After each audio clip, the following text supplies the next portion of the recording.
Welcome to Go Home Heat, a wrestling podcast. We have New Japan Jared, the Go Home Heat kid Ray, myself KP, talking about Impact Wrestling, AEW Dynamite. Jared may throw in some dark in there somewhere, and the G1 New Japan and G1 World stands Championship for Jay White. Yeah, baby, that's what I'm talking about. All right, I'm going to blow through Impact real quickly. I was the only one who had the opportunity to watch it. They have it's not a pay-per-view. It's on their little How long do they whine about network. WWE? It's on 2/3. Victory Road is tonight, Saturday night.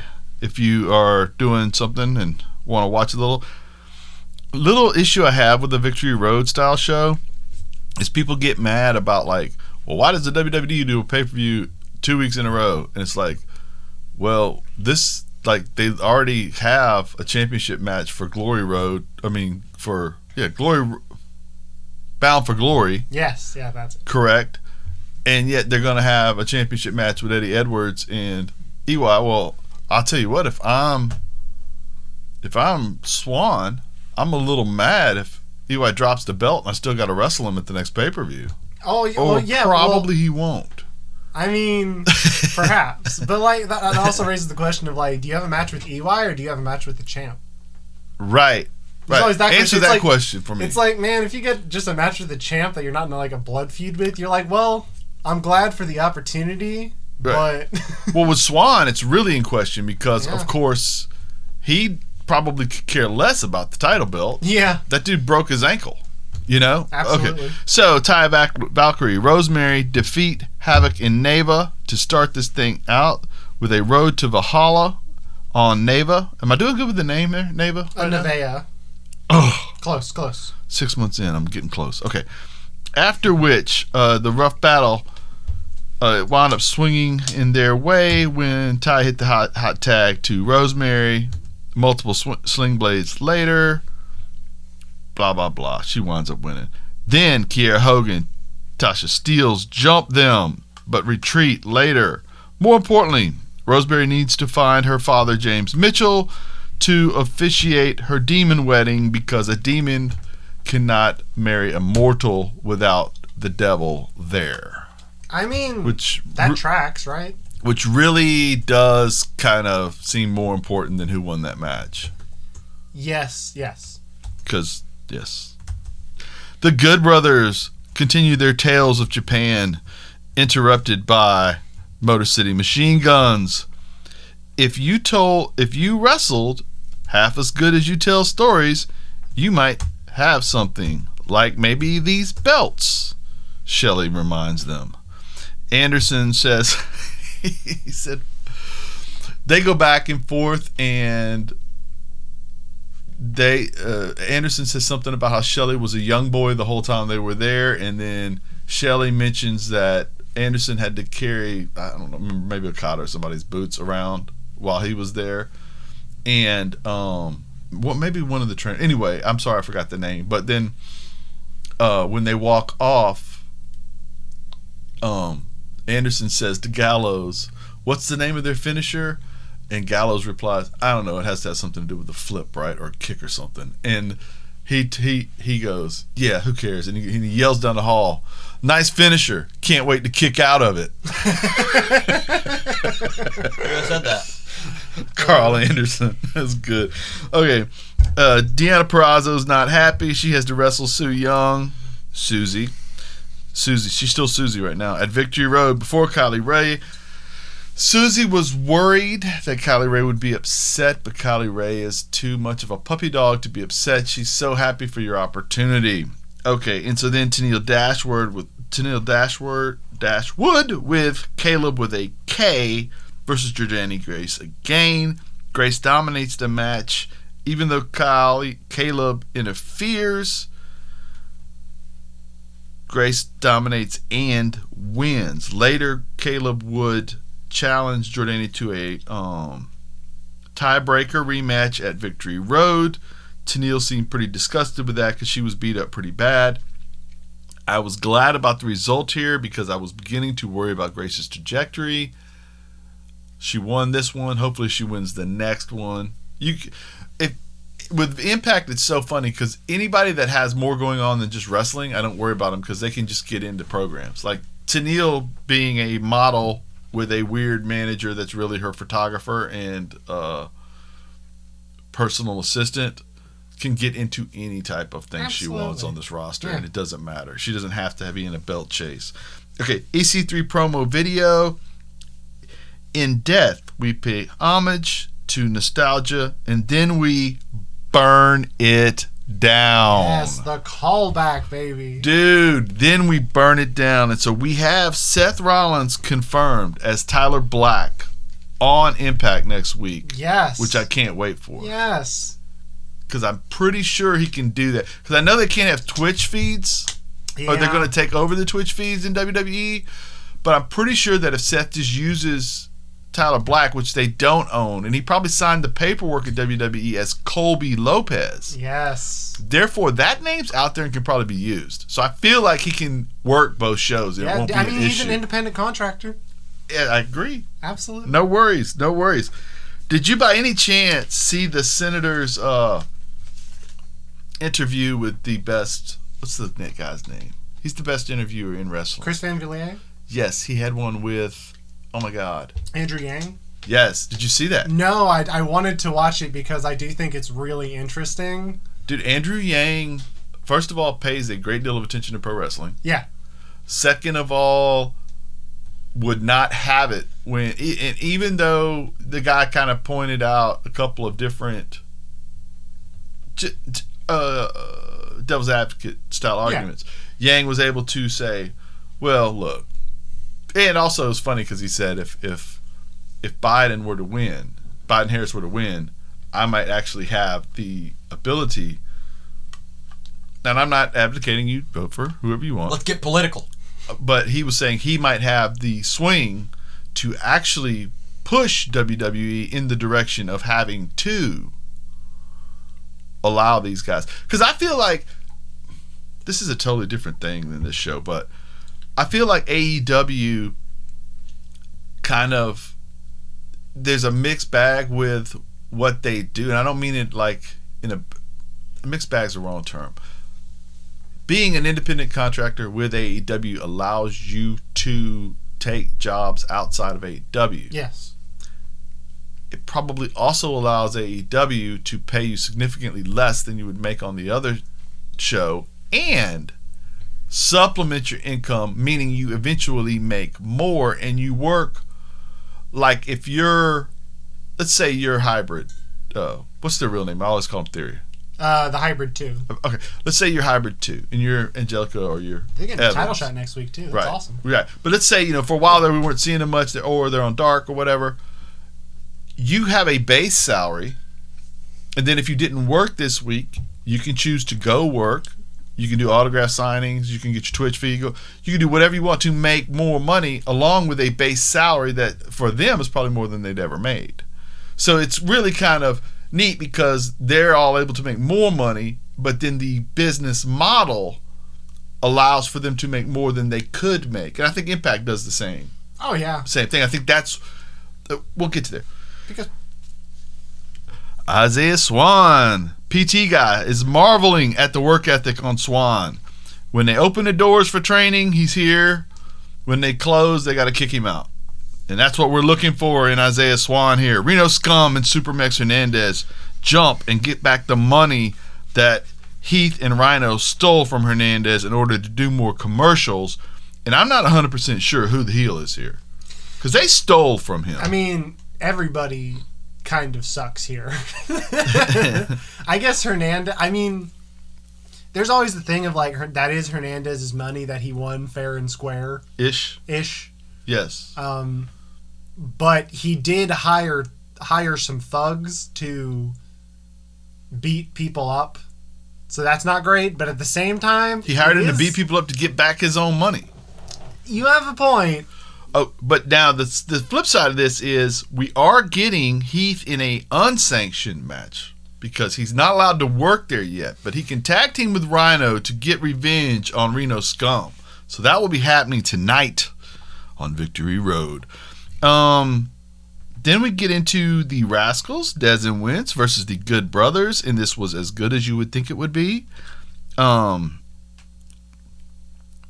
after it's the Good Brothers go over, and then after it's over, they point out that besides having a Brinks truck pulled up to their estates in order to get them to come to work at Impact, they came here for the belts in the Motor City Machine Guns.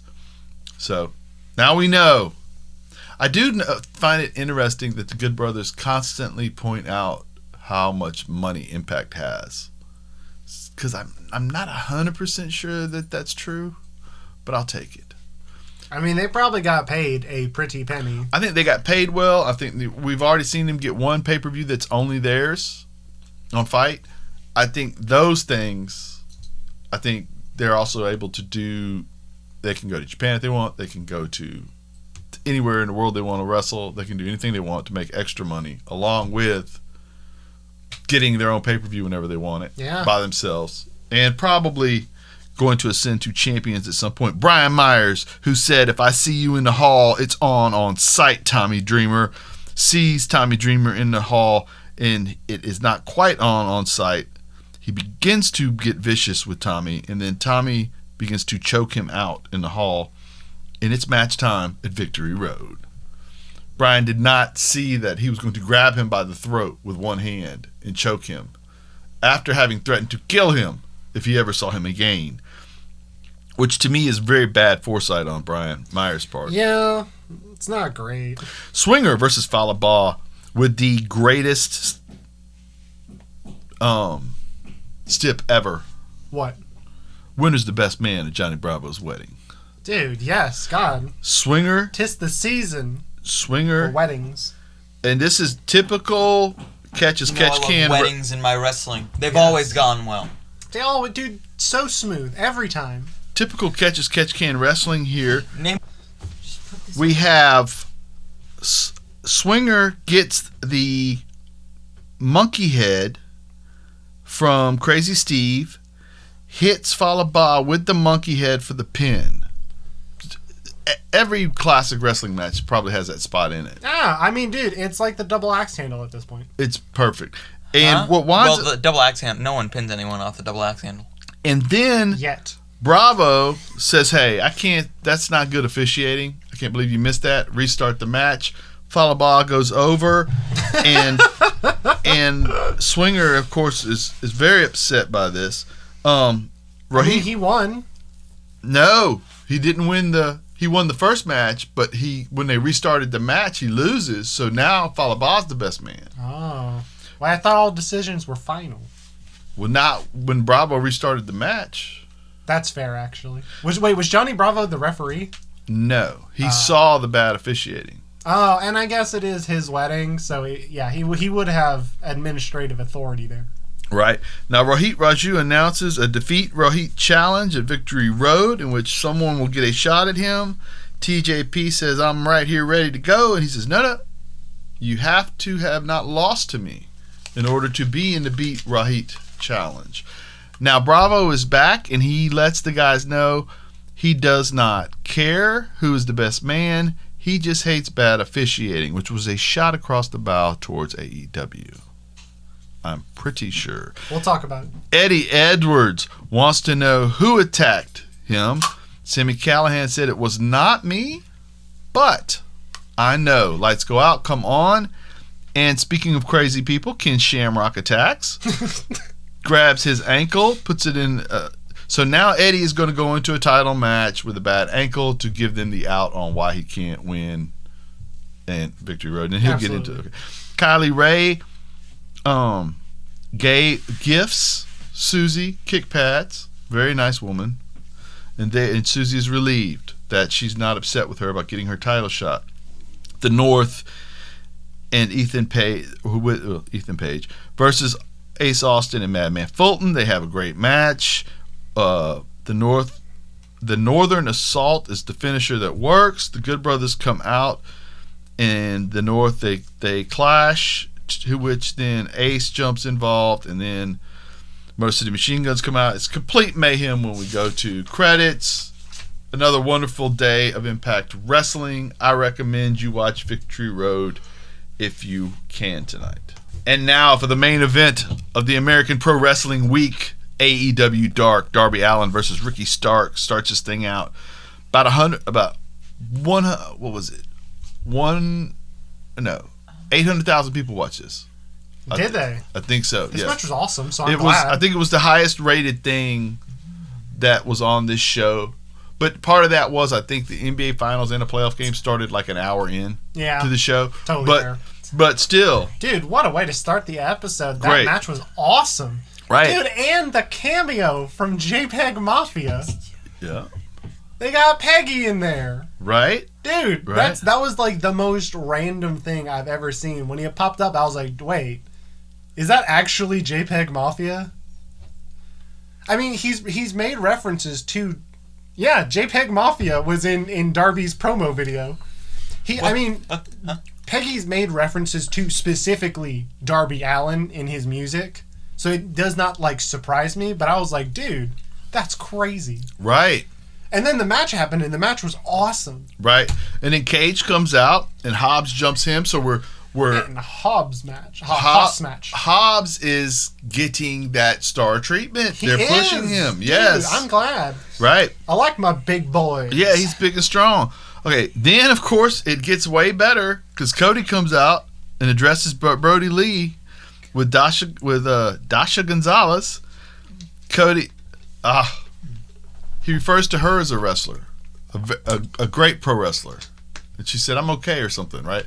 And yeah, she does the little motion with her hand. But then I thought Cody's gotten to be really good at talking over the years, and this was another good one. And I even liked the whole the fake out. The whole no, I'm not going to take the step, and then he comes back. He's like, no regrets. Right. No. Right. It was a little cheese ball at the end, but I'll take it. And then I buy it though. You know what I mean? Oh, and then of course you have.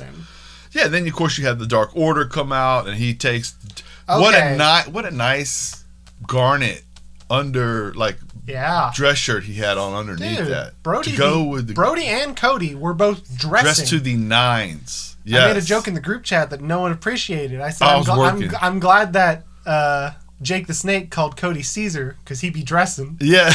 Yes. That did not deserve to be mentioned. That haters. Oh my God. I was working and I did pop Cody for fan. it. I did pop for it. And I was actually about to go make a Caesar salad when I saw that. in homage to Cody. Mm-hmm. Man, the Brawl segment went on for like 10 minutes. It was a great way to start the show. I mean, yes, but it kept going. Mm-hmm. And I was like, okay, now it's done. And then Brody Lee, of course, comes flying out of the entrance, and I'm like, oh, jeez. Right. Again, chaotic. Let's start over. Okay, AEW tag team match: SCU versus FTR. Kazarian and Sky, Scorpio Sky versus Harwood and Wheeler. Tully does a little bit of cheating that hurts him for a second, but then the ultimate cheating winds up winning as he grabs the leg. What were they doing? He was going for a superplex, maybe. He was going for one over the ropes, and then Tully literally when he is in the middle of the suplex pulls his feet out from under him, so he just falls. Yeah, and Wheeler falls right down on top of him. 1, 2, 3. I mean, that was a really good spot. In all honesty. Oh yeah, smooth. Yeah, smooth, yeah. I liked the match as a whole. Yeah, absolutely, dude. Kazarian's awesome. Yeah, he is. It kind of blows me away how he's incredible. Ray and I talked about how it's got to be weird for him to be the best worker in every AEW. company he's ever just in every company he's ever been. I didn't say wrestler, I said worker, not wrestler. And not just AEW. He's up there for certain. Who's a better? No, we're not going to. He's quite good. But even in TNA Impact, he was better than 3/4. AJ was better than him. Maybe his buddy Fallen Angel, but other than that, he's better than everybody else. He's just not quite as tall or whatever. Maybe not as good on the stick, but dude, it's got to be weird for him to just always be better than everybody he's in the ring with. Especially how many times you think he's gotten in a ring with a guy and his job is to go out there and make this guy that ain't as good as him look good so they can put the belt on that guy in a month. That's been like the lot of his career. It's crazy. You know what I mean? He's so good. I mean, he's gotten over in more recent times. He's gotten quite over. Well, I mean, he's been an SCU X and all Division that. champ. Oh, yeah. He's had tag titles, all that good stuff. Yeah, I just think too. I think after a while, the wrestling world morphs towards it.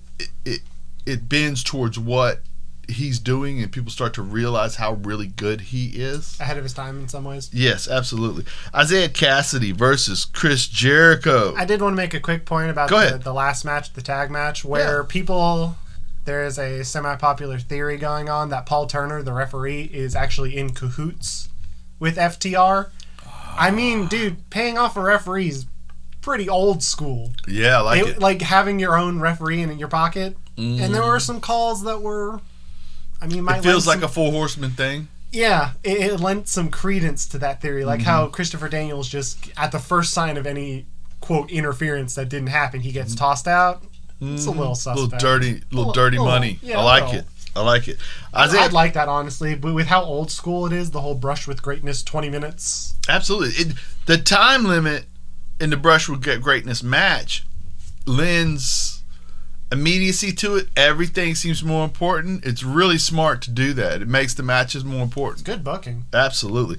Now, Isaiah Cassidy versus Chris Jericho. We get a strong performance here by all. Judas Effect finish.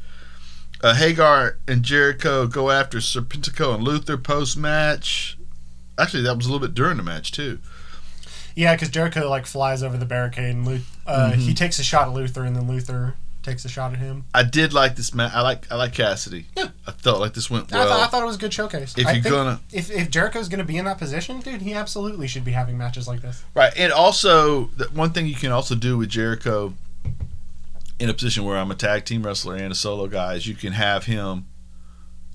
You say, hey, I wonder if Cassidy can be a solo guy. Well, we'll put him in a feud with this tag team, and Cassidy can get a couple solo matches, and we can kind of see whether or not he's ready to maybe do some more solo work, maybe go for a mid-card title, that kind of thing, Orange Cassidy versus 10. Cassidy wins. What did you think? Because I was a little curious what you would think about this. It's all right. I mean, again, the shine's just kind of wearing off in a lot of ways. It feels to you. I wonder because when it was over, I wrote down on the paper what to do, because Cassidy is an okay wrestler, but what made him special is he didn't really wrestle. I mean, he's a good wrestler in a company full of people who wrestle in a similar style that are just as good, a little better almost. Yeah. The idea of the pacing of his matches being very slow at first because of his shtick was part of the appeal and the overall package. If he's just going to be wrestling a high-speed match the whole time, it is entertaining, but it does lose a lot of its luster. It's not right, and it's also the same thing we're getting the rest of the show. Yeah. There's an ebb and flow to the show, and you're taking the ebb out. And I do like the little comedy thing he did, where he just called them weenies. Yes. I thought that was that was good. Yeah. That was good. Stuff like that, I feel, is still great, but... All right. Now, I can't remember exactly when it... You know what? I think... let's move on.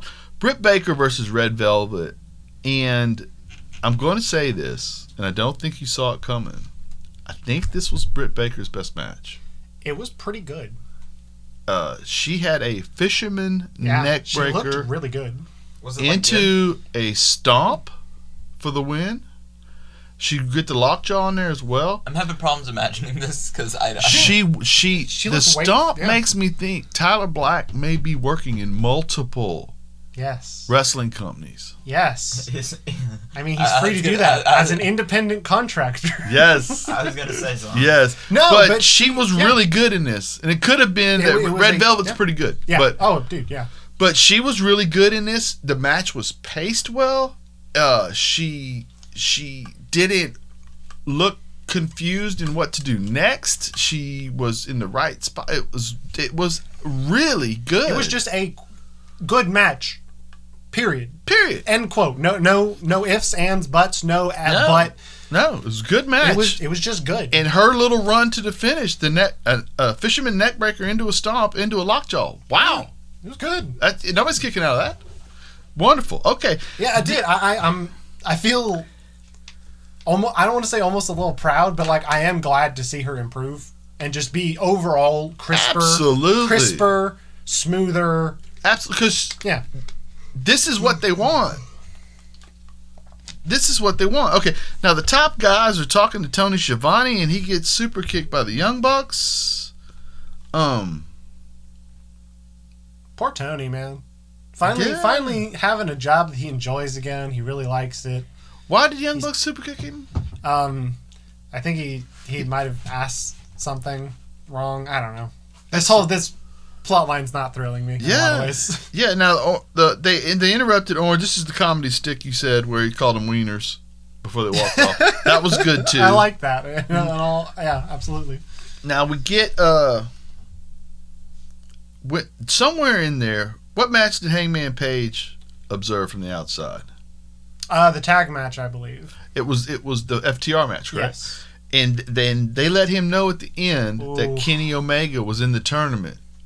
That look on his face caused me pain, bro. Yeah, that hurt. He stormed off. He was hurt. Man, if he'd had one more cocktail before he found out the news, they might have had a problem on their hands. Ooh, yeah. Oh, that was funny. I remember what I wanted to comment on when Christopher Daniels gets ejected. Hangman like yells to him like, "Hey, can you get me another drink?" Which is so funny. Agreed. Main event of the evening: Jon Moxley versus Kingston comes out, and he intimidates the ref for a second over his loss in the Mox match because he said he never tapped. She passed out. Correct. And then as he continues to intimidate, eventually Mox kind of comes out and almost to protect the ref in a way. And then as they clear the ring, he says, you're not going to get me, you're not going to get Pentagon, and the Butcher's right behind him. And the Butcher attacks, and we get a match here. Again, this was really good. Moxley's really good at being a champion. The Butcher got him Yes. from behind. He's working the leg. Dude, this match was great. It was really, really It was good. paced really well. The two dudes doing it were very physical. The match had good psychology with Butcher working the leg viciously. Right. You see why I think Mox is so great to be a champ in this company? Dude, every mini feud he's been in has elevated the person in it and himself. And every mega feud he's been in. It's really good. Yeah, I mean, he's, to me, like, I don't know what the end of the year rankings or whatever we do, that kind of show. To me, right now, Mox is number one. And he's number one in as far as performer of the year, and he's number one as far as champ of the year. I feel like he has just painted a wonderful picture and written a great book on being a champion. He's building. He's not just creating, he's building. He's building a whole company. Yes. Oh, man. I love the end of this match where he gets him in the Bulldog choke, and then he, like, looks over at Kingston. Kingston's just, visibly fuming. Yes, just steam coming out of his ears, just so mad. And he just kind of, like, looks over at him intense. Not the first time. New Japan. New Japan, yes. The G1 still going on. Still a pretty open field, all things considered. No one's really in any heavy lead. But to start out this week, we had the three big matches were Shingo Ospreay rematch, where Shingo does end up getting that victory back. Ishii versus Ibushi, which was probably my match of the night. That match was as hard-hitting as you would want it to be. We watched that one. Really good. Dude, yeah. I mean, Ishii, workhorse. Every single match he has is great. And Ibushi I feel like I like Ibushi in these kinds of very physical matches rather than some of the theatrical-ish matches he has, you know what I mean? Yeah. Then there was Jay White versus Okada, which I wasn't super thrilled about. I felt it wasn't bad by any means, but it did feel paint by numbers. And especially with Okada really trying to win with the Cobra Clutch to, like, prove something to himself. I just feel like it sends the momentum of the match to a screeching halt every time he puts it on. Mm-hmm. And there are some exceptions, and I weirdly think the match he had with Taichi was, like, way better. Right. But yeah, White ends up going over after a low blow, which I also don't super love. I feel like Jay White should be at the level where he can probably just pick up the victory legitimately if Okada's not going to be Yes. 100%. I get it. All right, the next night had Kenta versus Zack Sabre Jr., which, please watch this match. This match was awesome. Probably the best match that Kenta has had in New Japan. It was really good. Wow. Yeah, Okay. I mean, their matchup and their styles clashing is it's like distilled because Zack Sabre Jr. is a manipulator of joints and all that. He's a submission master, but he will get into strike fests, which is where Kenta excels. But Kenta does have multiple like his shoulders messed up. He always has the tape on it. So that is just a huge target. So the back and forth in this match where Zack Sabre Jr. was trying to bait him into striking so he could get a limb versus if he gets hit, that's going to be pretty bad. Mm-hmm. It was great. This match was awesome. Right. Then we had Yoshihashi versus Sonata, which had probably one of the most surprising outcomes of any G1 match so far, in that Yoshihashi actually straight up beat Sonata. Clean. Right. Dude, Yoshihashi has been putting on he's had a good matches. Series. Yeah. I'm going to talk about his match with Tana in a little bit, which was fantastic. Evil versus Yano. Yano ends up going over after a double low blow to both. To both Dick Togo and Evil, which was funny, man. I love Yano matches. Tanahashi versus Juice had a phenomenal story to it. Tana being the kind of, I mean, he's been telling this story for a while, but it's still so compelling every time, where he's a bit of an old timer trying to keep up and prove that he can still hang, versus someone who is an up and coming, fiery, really hungry talent in Juice. The story they told in this match was awesome. Tanahashi still might be the best wrestler in the world today. The way he puts stories into all of his matches and elevates his opponents in victory or defeat, it's crazy. Right. Just the passion and energy and emotion that is put into every single one of these matches is off the chain. Right. It's wild. Goto Naito, which was quite good. Ends with Naito winning. Yeah. The G in G1 stands for Goto loses, is the weird. Lately, yeah. But yeah, Naito's been looking really good in this tournament. Like, all of the matches he's had have been great. Like, the match with Tana is like a legit match of the year candidate and is still probably my match of the tournament. So I'm super glad. And then he had a match with Sonata as well. The next night had Taichi versus Okada, which was probably I don't want to say the best that Okada's looked, but Taichi really, really sold the Cobra Clutch. Like, it was like choking him out completely. Like, his choked out face was great. Okay. It actually sold me on the move. I don't know if other people selling it don't do it quite well, but Taichi looked like he was passing out. Right. He looked like he was getting blue in the face. It was good. Right.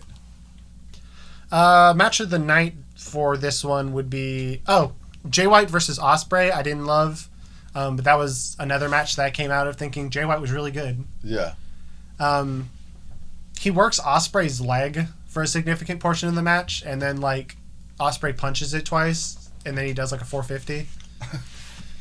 Right. And it's like Jay White, the pace that Jay White works matches at, where he does target body parts, he targets like the lower back with Okada. It's very deliberate. It's very, you kind of need to follow it in a lot of ways. And if you just don't, the last portion of the match is just moot. It's just nothing. It just feels like it was attached. Why did we attack a body part? If it's just not going to be relevant. Right.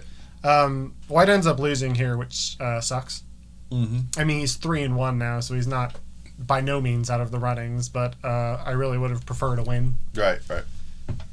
Ishii versus Shingo was good. I felt like it was a little long. Mm-hmm. I felt like that should have been a 15-minute war. Mm-hmm. But it was still very good. If you like people hitting each other really hard, yeah, those are two throwing lariats. They two mountains wrestle colliding. thick. Yes, thick wrestling. Mm-hmm. Yes. Yes. Don't ever quote me on that. That's gonna get clipped. All right, and on the October 1st one, we had Zack Sabre Jr. versus Goto. It was less than 4 minutes long. ZSJ gets the quick pin on Goto. Wow. It was woof. In the little post-match interview they have, Zack Sabre Jr. literally just walks up drinking water, and he says, "You know what the G and G1 stands for? Goto." And then he laughs and walks off, and that's the whole thing. It heart-wrenching. was savage. Got Yano versus Juice, which was pretty funny. Juice is such a good talker. Mm-hmm. He says you can't out BS a BSer. Right. And then in the post-match promo, he talks about, like, he tries to do the whole, like, you fool me once thing, but then he gets confused, and he's like, he just looks at the camera and points, and he says, "You can't fool a fool, and I'm the biggest fool of them all." I mean, look at me. And he's of course, dressed like the Chippendales Blues Brother. Dude, he's the best. Oh, dude. Watch... Fun. If you're watching New Japan, you should absolutely go out of your way to watch the post-match comments, especially by English talent, but in general, it is often enlightening to maybe the character arcs of people, where they talk about, okay, this didn't work out for me, or this did work out for me, and all that. And Juice literally just goes out there and he just says whatever he wants. Anything. Right. It's endlessly funny. Then my match of the night, the last 3 matches were all so good that I kind of don't want to take away from any of them.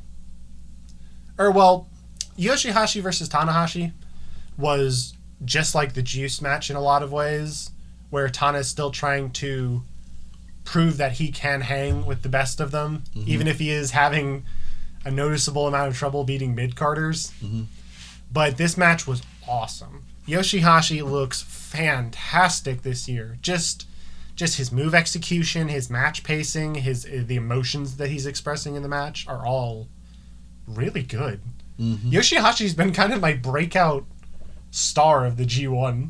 Right. It's so good, considering last year he got left out of it. Dude, this match was great.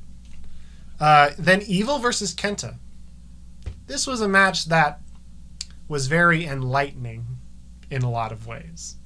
Because with Evil joining Bullet Club in the manner that he did, you don't really know what he is, like the relationship between him and the other, quote, Bullet Club leaders, which I would consider to be their big heavyweight stars, which is Jay White and Kenta. Right. So you don't really know what that's going to be like, because Kenta and Jay White were stuck in Florida while all this went down with Evil. So how much were they even involved in that? Or was that like a Gato thing, So this match ended up being kind of a test of, well, is Dick Togo loyal to Bullet Club, or is he loyal to Evil? Right.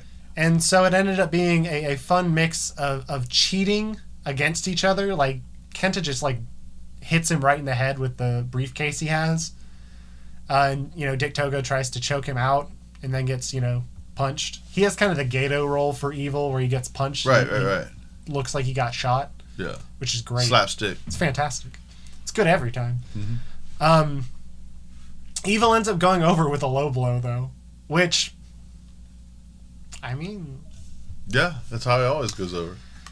I mean, what does that mean for Bullet Club? This is, the first time in Bullet Club where, the Japanese talent has, outnumbered the foreign talent. Right. It's a little wild, and there's some tension in Bullet Club. Right. You don't know exactly what's going to happen. But I think this match contrasts super well with two people who are in the same faction, but do not necessarily represent the same things, kind of at odds, versus the next match, which was Sonata versus Naito. This match was extremely good. This match was really, really good. Again, the whole thing with Sonata, where he appears to be trying and emoting and just picking up the paces of his matches more this year. I felt this in a lot of ways. It had that wonderful... You know how when two people who wrestle are really familiar with each other, so they got to bust out just brand new things? Right. Dude. Sonata busted out this, like, from the top rope in the corner, like a neck breaker across his thigh. Woof. Dude, it was way better than it could have been, considering how Naito takes bumps sometimes. It was pretty good. But just that kind of deal where they know each other so well that they have to just, like, start throwing things at the wall. Dude, Sonata hits Naito with the Destino. He reverses... Excellent. Dude, at some point, Naito goes for Destino and Sonata gets, like, a TKO off on him. It was good, dude. It was a great match. And my boy Sonata ends up ending his losing streak.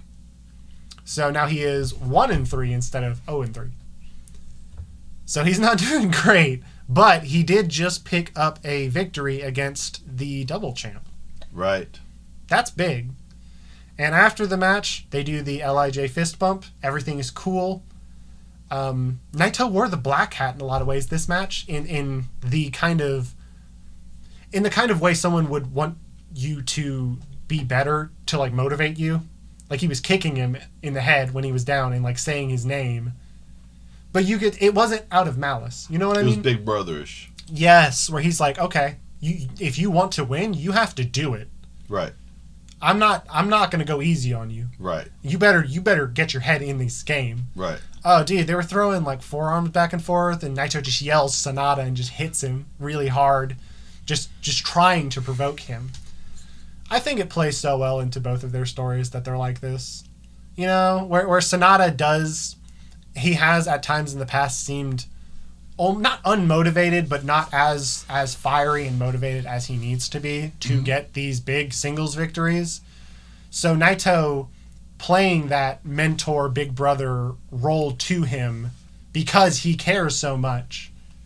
It makes me feel good. Right. This was another one of those matches where I'm like, this isn't just me watching two wrestlers wrestle. It was me watching two characters tell a story of their relationship to each other, and the hierarchy at large. Right. So it was really good. And LIG's looking good in this thing. LIJ's looking pretty good. Yeah. Yeah, I mean, Evil's picked up some losses, but he's not longer in LIJ. Right. Because he's a disgusting betrayer. Disgusting betrayer. Yeah, man, I still feel bad every time Naito does the roll call and Evil's name isn't there. It does feel like there's still a hole there in some ways. Yeah. Where I'm just like, man. That's the point, though. I know. It hurts, dude. But yeah, that match was great. Okay, so the people who have the most points, there is a 5-way tie for 6 points in A block with Jay White, Taichi, Ospreay, Suzuki, and Kota Ibushi. I kind of think Jay White's going to win this block, in all honesty. I don't really see... Like, Suzuki's almost certainly not going to win it. Ibushi might. I don't see Ospreay winning, and I don't see Taichi winning. So my pick for A block is Jay White. And then for B block, it's a 3-way tie with Juice Robinson at 6 points, Yano at 6 points, and Naito at 6 points. This block is way more up in the air. Sonata's technically at the bottom with 2 points, but he really could just go on a streak of winning 6 matches in a row and just secure the win for the block. Mm-hmm. So this one's still like way up in the air. Naito does have a legitimate chance to win, I think. Some of his next matches could go either way, but some of them are also like guaranteed victories, like against Yoshihashi. He's going to get a win. Mm-hmm. I don't know. It's up in the air, and that's what makes the G1 exciting. Great. The G stands for great one. Yes. Confirmed. Rocky Maivia. Oh. Never mind. Anyway, wonderful report on New Japan. We're going to go out there and watch some of these recommended matches here in a little bit. For New Japan Jared, for the Go Home Heat Kid Ray, for me KP, this has been a Go Home Heat production, copyright 2020. Go.